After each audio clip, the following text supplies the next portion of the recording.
Kevin, and actually today is Thanksgiving Day, and I didn't do a turkey video before Thanksgiving. And hey, if you're making turkey for Christmas or any time of the year really, this is a great way to do it. I'm not doing the whole turkey in one whole bird.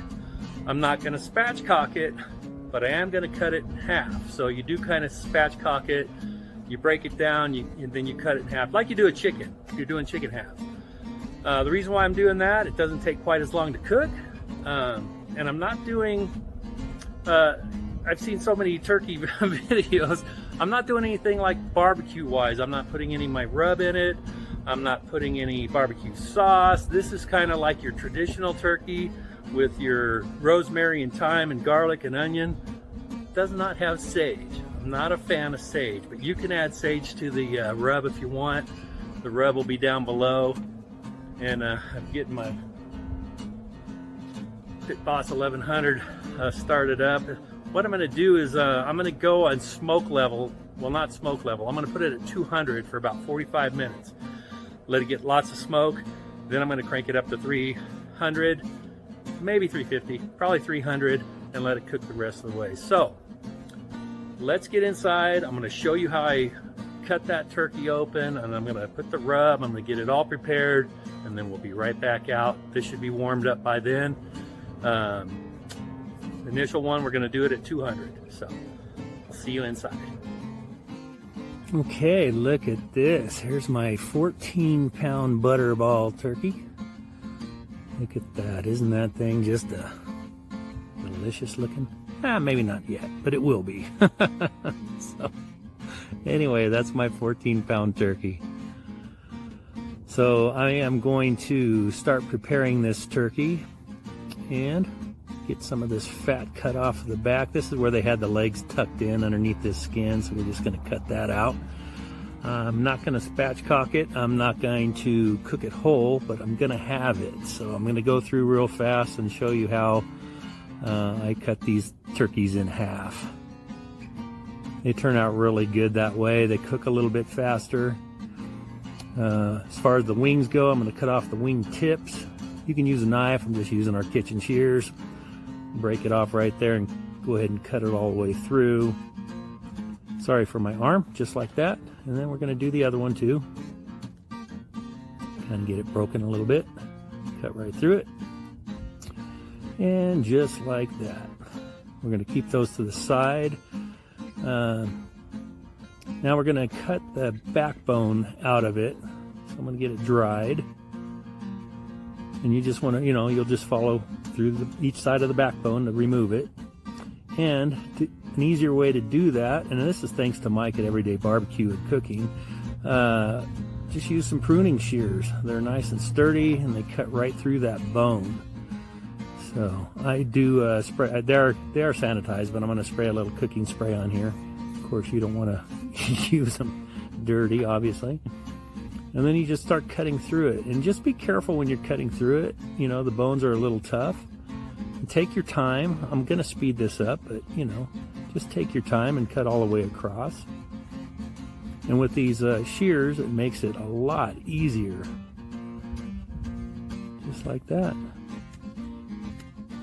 You can use a knife if you have a nice, good, sharp blade, but I find using these clippers very easy. And again, take your time. You don't want to cut your finger. You don't want to cut anything. Get cut through those bones.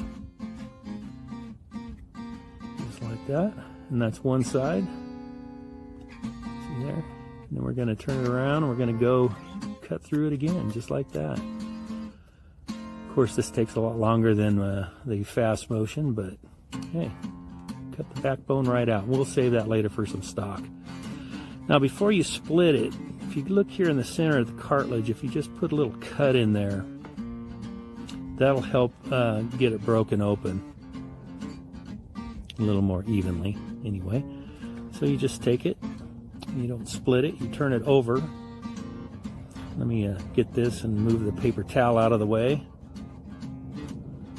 We're going to keep all those parts back there.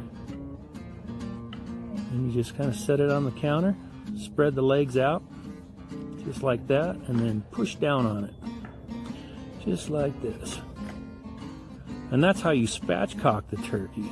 I'm going to take it a step further, and I'm going to cut this breastbone out. The breastbone is made mostly of cartilage, and it takes a little bit to get it out, but you know, just take your time. Cut around the cartilage, and then I'll turn it over, and then I'll start cutting away from the top part. Cut, you know, for the breast meat, cut it away. Cut off that excess skin, cut down the center, kind of work your way around that cartilage, turn it back over and cut around it. And just like that, you'll have the breastplate out. So we will save that as well. I'll be making a stock with all of that. So there's our turkey in 2 halves. Clean it up a little bit, and then just take your thumb, your finger, whatever, and start working. You're working underneath that skin. You don't want to break the skin. Just kind of get your fingers in there and make a nice little pocket, because that's where we're going to put the seasonings, inside that pocket. And on this other one, you'll see the skin doesn't go all the way over, but that's okay, because you just peel the skin up where you're going to put the seasoning, and try not to let it lift on the side there. Just like that. Okay? Pretty simple, right? Doesn't that look good? We can get this guy all seasoned up. First, let's get our seasoning. There's my rub. I'll put the ingredients down below. But then I've got a half a stick of butter, and I'm going to add, I don't know, probably about almost half of my rub to this butter. Instead of spreading butter all over inside and then the rub, I'm just mixing the rub with the butter, and you want it about this consistency.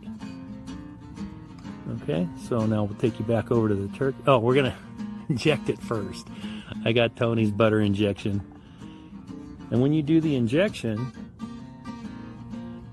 just fill up your injector, and when you stick it into the breast, just try to just do 1, maybe 2. And then you start injecting it. Push it in kind of slow. Make sure you get it in there real good. And then you want to pull the injection needle out, but not all the way. Just pull it most of the way back, and then turn your needle and inject it again 2 or 3 times. That way you don't have a bunch of holes in your turkey. And of course you're going to do both sides.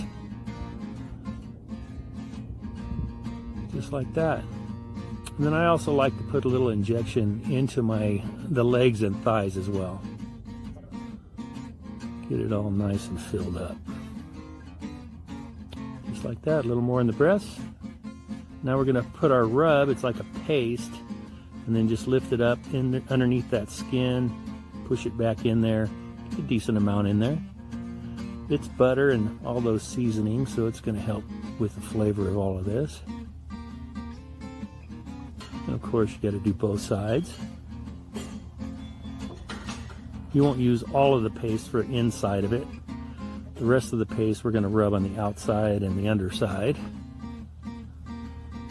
And that will also help when we put the dry rub. It'll help it all stick, just like that. So now I'm going to take my dry rub and we're going to coat it really well on the underside. And I'll flip them over and do the other side. Underneath the armpits, get everywhere. Underneath the legs, just make sure you get them nice and coated.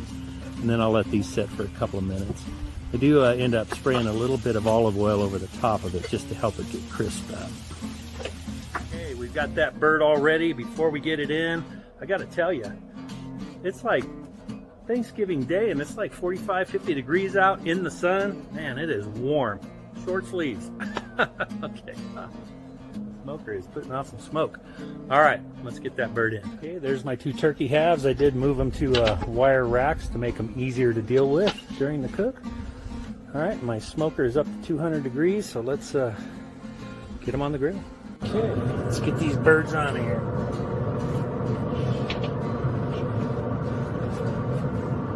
There's one right there.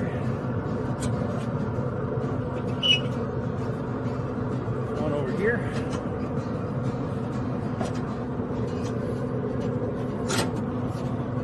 These are just going to be on smoke. I'm going going to go ahead and put the probes in.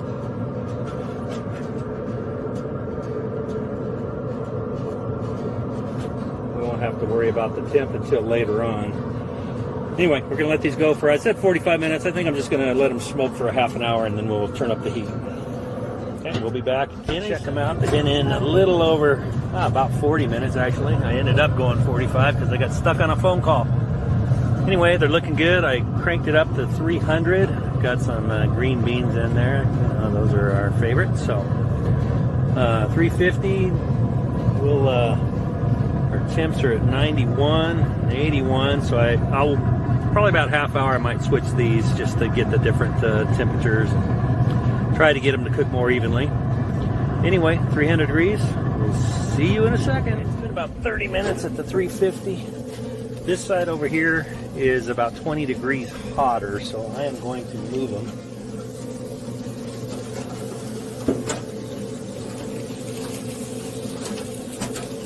All right, just like that. And we'll let it get up to 165. Okay, our alarm is going off on one of them.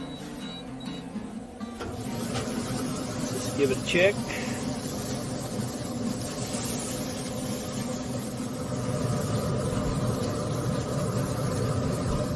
Thighs are up there, so we'll let it go just a little bit more.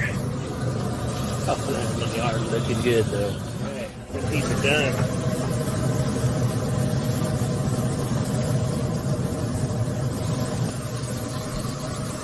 Okay, we'll get these off of here and we'll take a look at them. Okay, there they are. Looking good. Nice and crispy skin. I'm going to get these in, cut them up. Probably just going to show you a couple of pictures. Everybody, well, we've got a few people inside waiting with this COVID. We don't have the whole big family thing, but we'll send some pictures. We'll add some pictures, but man, they look delicious. All right, we'll see you in a second. Okay, here I have it all cut up and ready to serve. Look at all that juice on the left. We got cranberry salad, deviled eggs with pieces of bacon on top, and my mom's heavenly hash. Man, this stuff is delicious. And here you go. Here is a Thanksgiving dinner plate. Oh, this is so good. Okay, so that turkey came out great. I didn't do the taste test for you. I didn't even take you inside for the cut. Out here on the board, they looked dry. They were awesome. They were done perfect. The skin was crunchy. Once I cut into it, I should have filmed cutting it because when I was slicing it, it would just juice everywhere. Very good. We really enjoyed it. It's a couple of days later now. It is 30 degrees out. It was 50 on Thanksgiving Day. Anyway, I'd like to give a couple of thanks. I'd like to thank Mike at Everyday Barbecue and Cooking. I did his spatchcock turkey. I'd like to thank him for that recipe, his rub. I used his rub. I did not use the sage. Anyway, thanks, Mike. It was a great rub. And our turkey, it came out great. I don't brine my turkey. I inject my turkey. Last year, we did a smoked turkey and a brine turkey. And you know, in the pellet grill, the smoked turkey, it's just as juicy as the brine. So, I don't know. I never planned that day ahead to get that turkey brine. So anyway, I'd also like to thank Alexis over at the other side of the stove. Alexis, I didn't make the candied bacon for my deviled eggs, but I did put chunks of bacon that we had left over from our green beans that we fried up for the green beans, and we stuck that in our deviled eggs, and man, that just really kicked it up a notch. That was so good. So if you ever make deviled eggs, throw some bacon on top, and you can check out his video on his candied bacon that he put in there. It was awesome. Anyway, thanks, Alexis. Great idea. Made our Thanksgiving dinner awesome. I mean, normally we have, oh gosh, at least 30 people over, but this year for the pandemic, we kept it small. We only had 5 people, and everything was great. Anyway, thank you for checking all of this out. Don't forget to hit the like and subscribe button, and we will see you on the next video.